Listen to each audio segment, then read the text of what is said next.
You will hear a number of different recordings and you will have to answer questions on what you hear.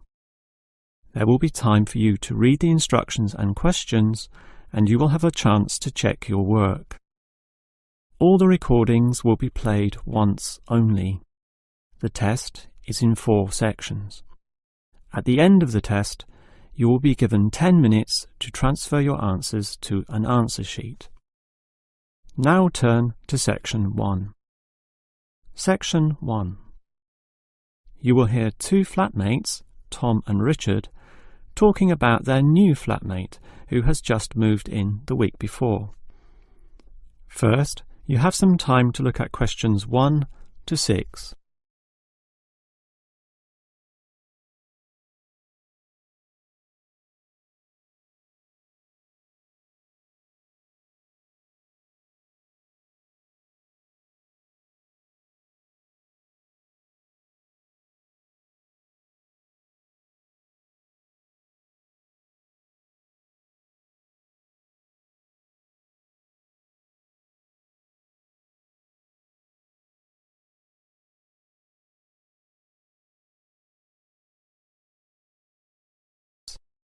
Now we shall begin.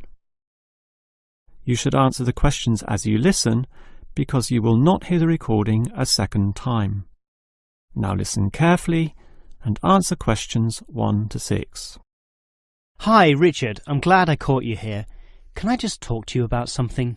Our new flatmate, Anders, is not quite what I had hoped. I was wondering if you shared my concerns about some of his behaviour.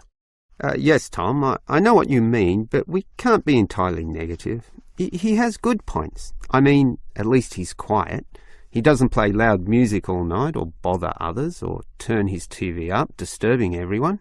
Sure, he's quiet, but remember our last flatmate? He'd say hi to you and smile and treat everyone politely.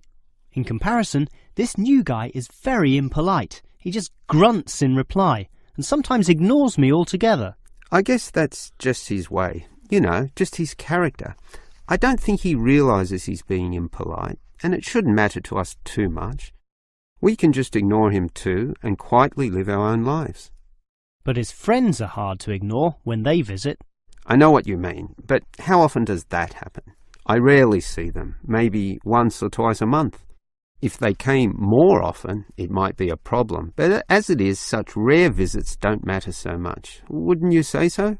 Well, I'm not sure, since it's very obvious when they're here because of all the cigarette smoke in the house. It stinks up the place, and you know we don't allow smoking on the premises. Well, I've never seen them doing this. Maybe they do it outside. Perhaps we can talk to Anders about it. Always remember, though, in one respect, he's a good tenant. And it's the most important aspect. The previous flatmate would always pay the rent late. I know what you're going to say. This guy pays promptly. But there's more to being a good tenant than prompt payment. I mean, you need to turn off the TV, clean up your dishes, dress respectably, be polite, and so on. I guess what I'm saying is that basically you need to cooperate with the others, and this new guy fails significantly in this respect. Okay, I suppose you have a point there. Before you hear the rest of the conversation, you have some time to look at questions 7 to 10.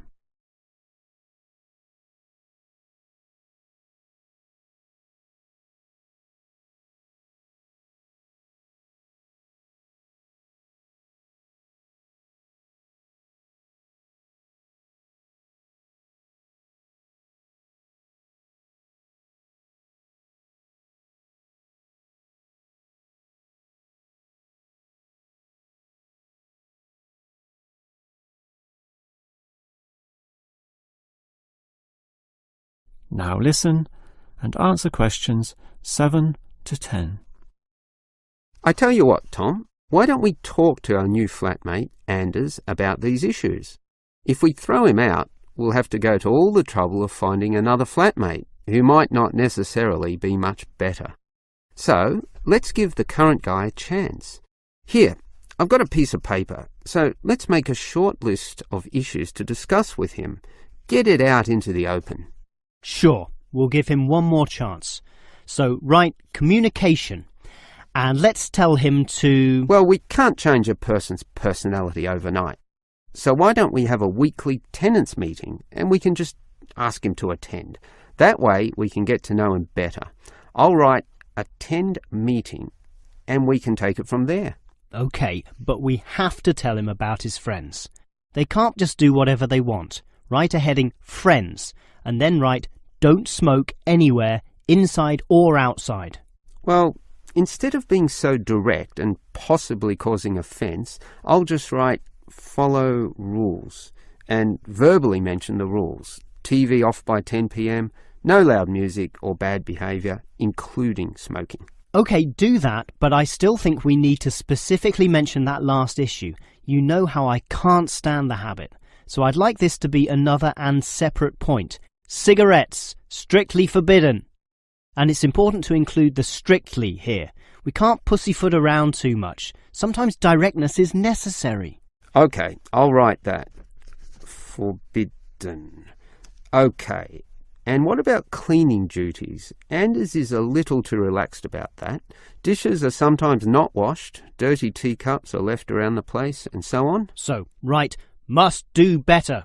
Yeah, again, Tom, he might take that personally and it could cause a scene. I'd rather be general. I'll write must be done and I'll tell him that that's for everyone, not just him. OK? OK, as long as he gets the message. That is the end of section 1. You now have half a minute to check your answers.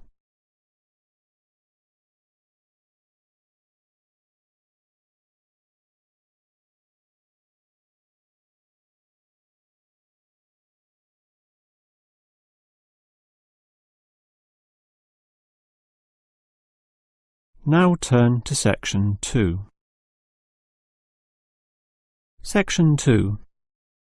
You will hear a first aid officer talking to a group of factory workers about emergency first aid. First, you have some time to look at questions 11 to 17.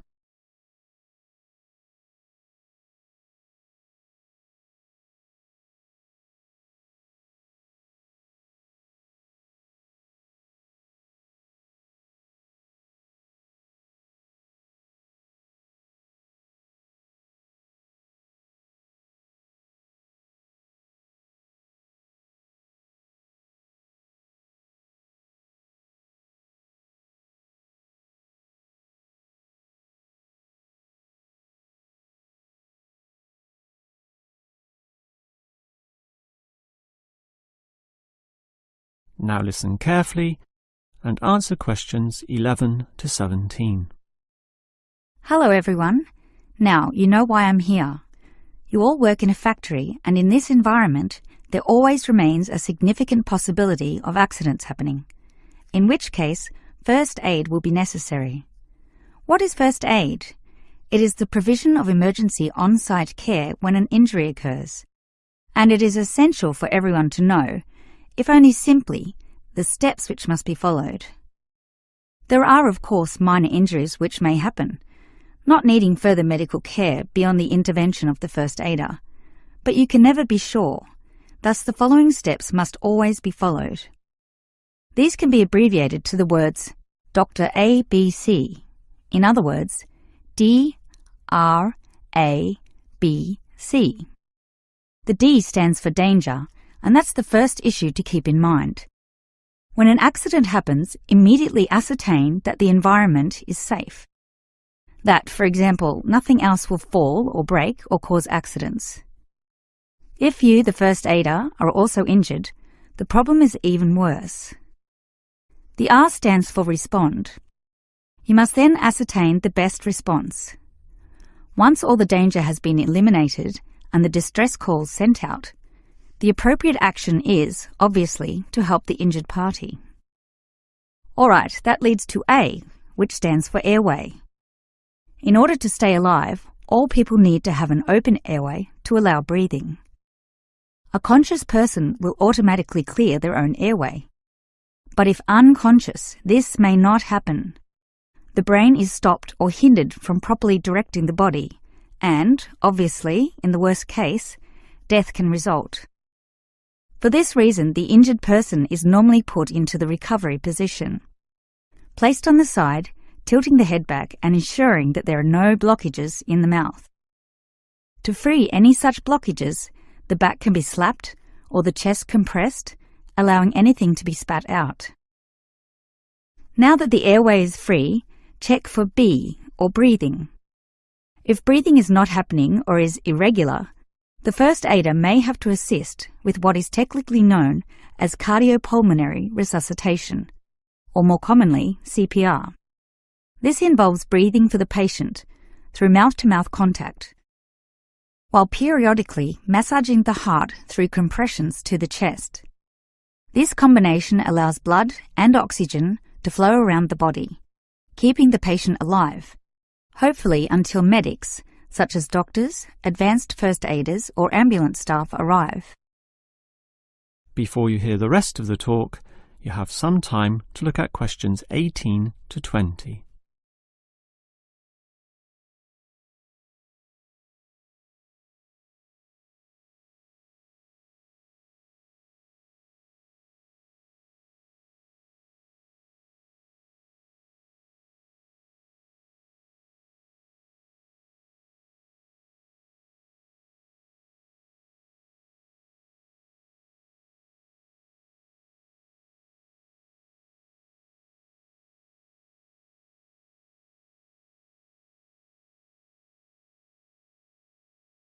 Now listen and answer questions 18 to 20. Now, it's certainly good to have knowledge of emergency first aid, but, obviously, the best situation is simply not to have accidents occur in the first place. For that, you need to be aware of safety issues, but just saying "be aware" does not usually achieve much. It is more important to have an appointed person whose job is to ensure awareness and work safety. Safety inspections would obviously be part of their job, whereby they can make sure, for example, that the first aid boxes are fully equipped. Another idea is to put posters on the walls, but, interestingly, research has proven that these tend to be ignored, becoming just part of the wallpaper, seen but not put into practice. It is much better if everyone is just instilled to not be reckless, that is, to not rush into situations without thinking about the possibility of accidents. And instilling this mindset is part of the job of the safety officer. Some other suggestions are ongoing first aid training and no accident reward or star systems. These have had some success, but nothing beats a regular meeting, say once a month, in which the subject of safety is brought to the attention of everyone, and any outstanding issues related to this are thoroughly discussed. That is the end of section 2. You now have half a minute to check your answers.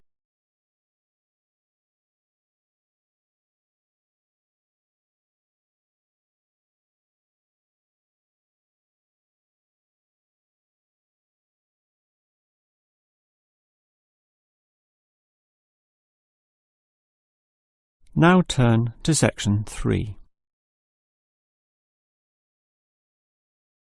Section 3. You will hear two students, Frank and Nicole, discussing their research on university waste. First, you have some time to look at questions 21 to 25.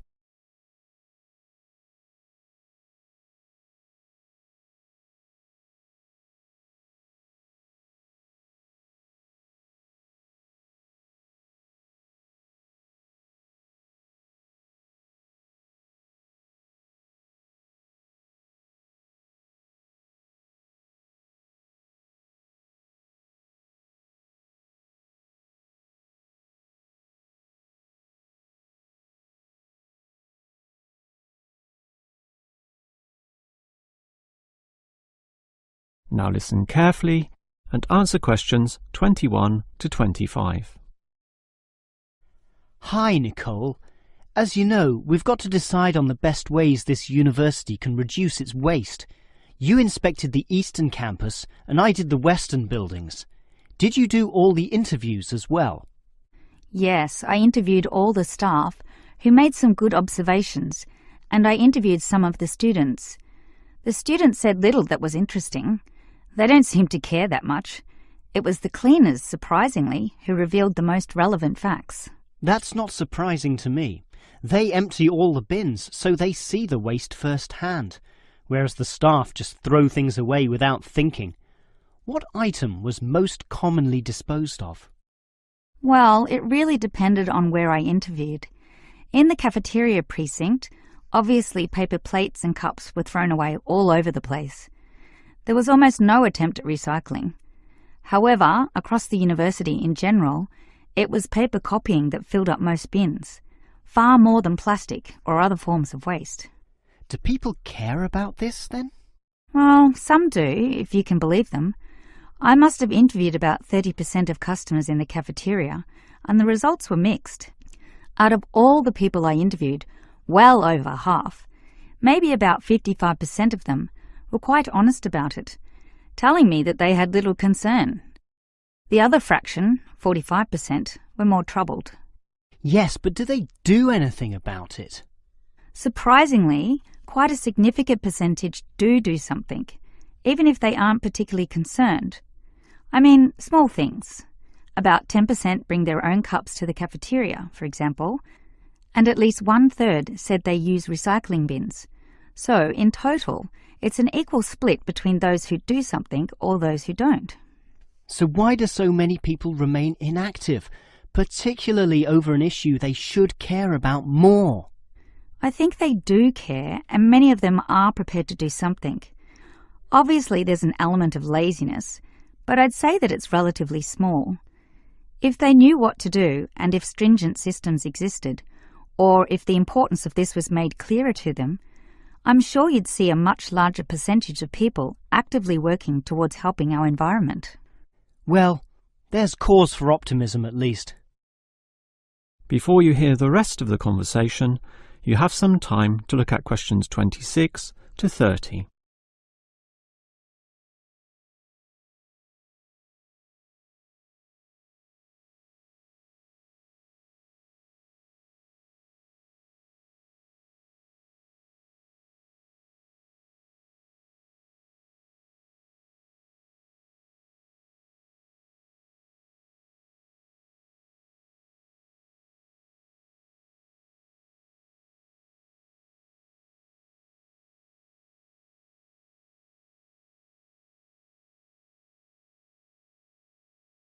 Now listen and answer questions 26 to 30.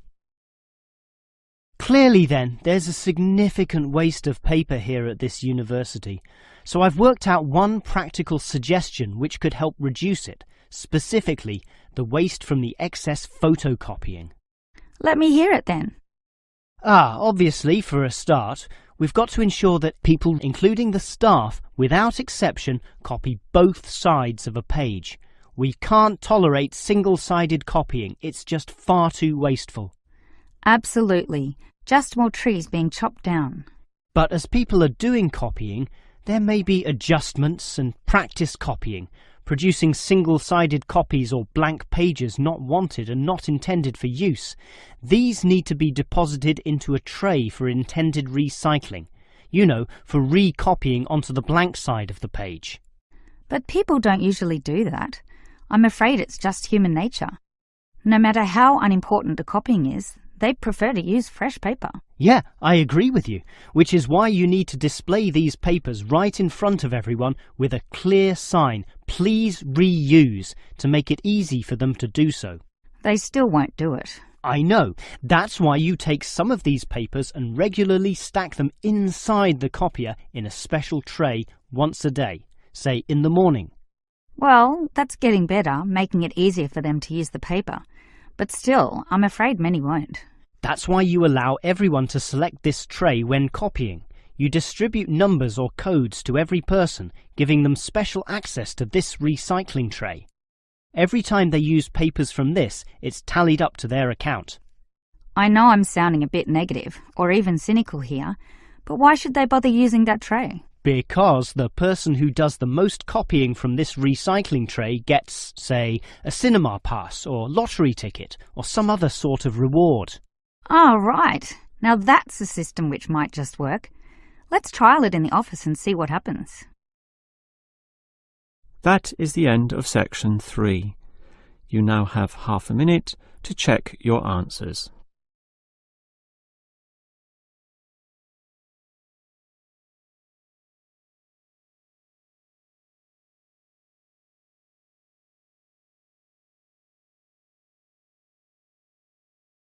Now turn to section 4. Section 4. You will hear a lecturer discussing techniques for removing carbon dioxide from the atmosphere. First, you have some time to look at questions 31 to 33.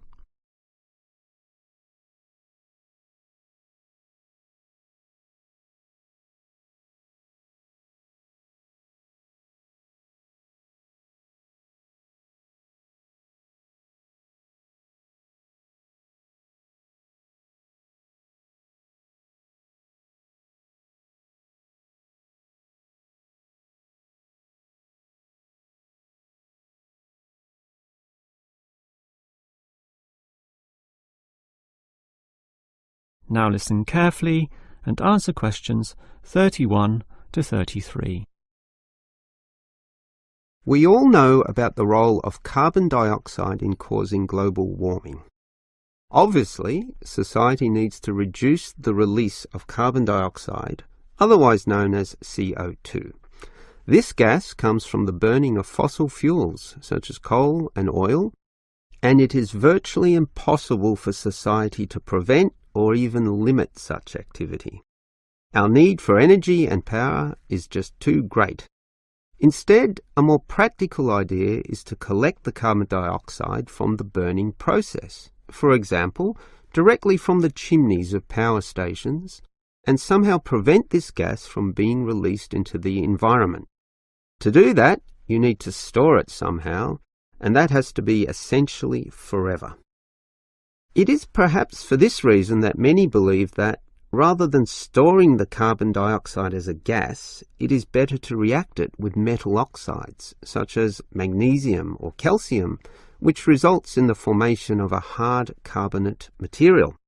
The gas is, in effect, turned into a stable and unreactive solid, which can simply be dumped anywhere. This process actually occurs naturally, although very, very slowly, and is one cause of the surface limestone in the world. But this slow reaction speed is the problem. Even when enhancing this process through high temperature and pressure, or pre-treatment of the mineral, it is still far too slow to be economical. One other technique which has been suggested is to pump the gas to the bottom of the ocean, where it would react with compounds in the seawater, forming carbonic acid. However, this alternative has now been ruled out. The CO2 may be removed from the atmosphere, but the high oceanic acidity which would result raises its own set of problems, mostly with all the delicate life and the intricate food chains in the seawater, some on which we ourselves depend, and that's something which no one wants to experiment with. Perhaps because of the lack of alternatives, the most commonly discussed solution to the problem of disposing of carbon dioxide is to pump the gas underground, a technique known as geosequestration. In this system, the CO2, for example, could be pumped into underground pockets within depleted oil wells or disused coal tunnels. This carries, however, 3 serious disadvantages. Namely, the risk of leaks, the considerable costs involved, and finally, the unproven effectiveness. Let us look at those 3 disadvantages in detail. Firstly, there is the risk of leaks. Although the gas would be deep and sealed over by masses of rock and earth, the huge pressures in these spaces would turn the gas into a liquid state, capable of moving through rock fissures or faults. This could allow the gas to eventually be released to the surface. Since CO2 is heavier than air, and thus pushes oxygen aside, such leaks could result in the suffocation of thousands, or tens of thousands of people, certainly not a consequence to be taken lightly. Natural CO2 leakage from volcanic buildup has already witnessed such deadly events. The other problem of geosequestration is the cost. The time and effort spent on materials and construction, primarily the pipework through which the gas would travel, does not come cheaply. So, if this system were to be implemented in, say, coal-fired power plants, the extra cost would have to be paid by the electricity user, whose bills would almost double as a consequence. Few people are prepared to pay this much simply to make a small dent on the effects of global warming. And this leads to the final problem. The most basic question is whether geosequestration actually reduces global warming. The problem here is that the energy needed to create and drive the sequestration process would require approximately a quarter of a coal-fired electricity plant's output.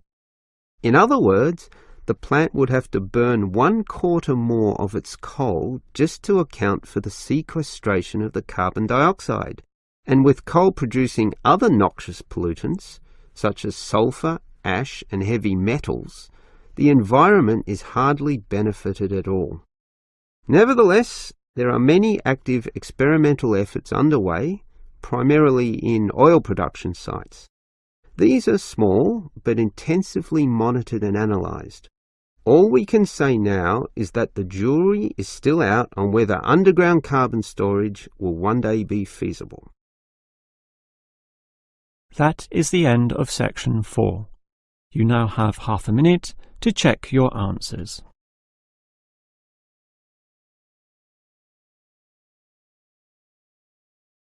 That is the end of the listening test.